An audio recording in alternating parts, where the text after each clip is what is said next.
చిత్తూరు జిల్లా ఐరాల మండలం కలికిరిపల్లి గ్రామంలో జరిగిన పశువుల పండుగ ప్రత్యేక ఆకర్షణగా నిలిచింది. సాంప్రదాయ పూజలతో పాటుగా యువత క్రియేటివ్ గా రూపొందించిన బ్యానర్లు అందరిని దృష్టిని ఆకర్షించాయి. పెళ్లికి యువతులు కావాలనే సందేశంతో తమ ఫోటోలను బ్యానర్లపై ముద్రించి యువకులు పెట్టిన వినూత్న ఆలోచన పండుగకు వచ్చిన వారిని నవ్వులు పోయించింది. ఈ బ్యానర్లు చూసిన గ్రామస్తులు, సందర్శకులు, యువత క్రియేటివిటీని ఆస్వాదిస్తుండగా పండుగ వాతావరణం మరింత సరదాగా మారింది. ఇప్పటికీ ఈ బ్యానర్లు సోషల్ మీడియాలో వైరల్ గా మారి కలికిరిపల్లి గ్రామానికి మంచి గుర్తింపును తీసుకొచ్చాయి. సాంప్రదాయం, సరదా మేళవించిన ఈ పెళ్లి అండ్ పశువుల పండుగలో హాట్ టాపిక్ గా మారింది.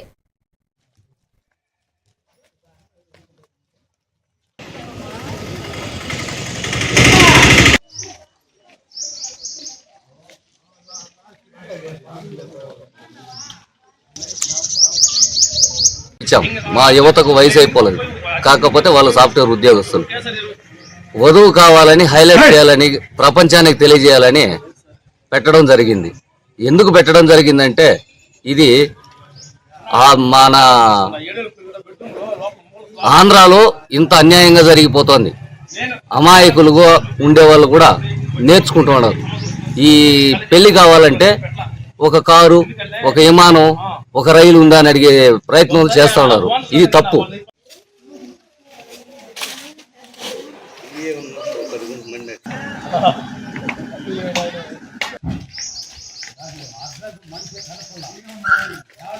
Hey!